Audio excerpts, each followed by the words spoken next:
We have started to work through our leadership, Susquehanna Valley, and a few other areas. We're working with folks so that they at least have the tools that they can communicate, they can get things done.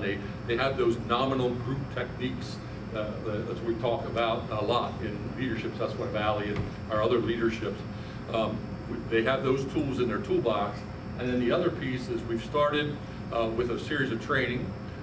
We just held one in July called At Home with Diversity for our local realtors. So all of our local realtors have the opportunity to be trained have this diversity training and understand how to make people feel more welcome. We're working with the United Way, the Greater Susquehanna Valley Chamber and the Greater Susquehanna Valley United Way are basically attached at the hip, particularly on the diversity and inclusion initiatives.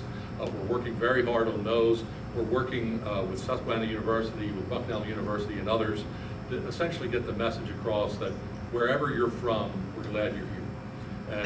And we really need you here. We need, I'll just wrap up with this. We had our economic forecast luncheon last week, and each year we have this guy, Anaban Basu.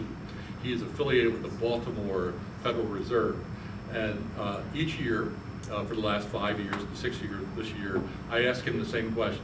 Anaban, we have this problem. We have a lot more jobs than we have people to do them. And I said, what are we going to do about that? And each year, he's very good.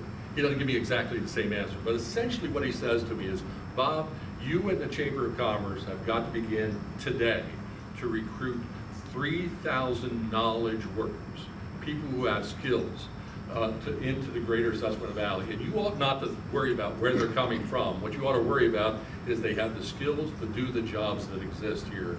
And he further says to me, at least once or twice, he said, listen, Bob, they're not going to look like you. They're going to look like he points out people in the audience, and says that, and you need to create the kind of community where everybody feels welcome, where everybody is involved and engaged. And so that's what we're trying to do at the Chamber. We're partnered up with United Way to get that done. We're working with local governments. We're working with the universities. We're working with law enforcement. We're working with anybody to work with us, including the legal voters.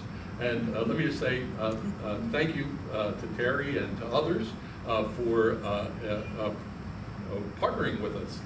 We thought that donuts and diamonds or candidates and coffee or whatever, yeah, right. We thought it was fabulous. I actually didn't get there until it was actually just about over because there was an event at the Small Business Development Center the same morning, but Chris was there. We loved it. We'd love to do more of that with you. It's difficult for the Chamber, let me just say it out loud. It's difficult for us to do things at nighttime because our members won't come. I mean, we'll support it, but I can tell you, my members will not come to a night meeting. So thanks for meeting us halfway and having it in the morning. We'll look forward to municipal elections this fall. Maybe we can do something together. Thank you.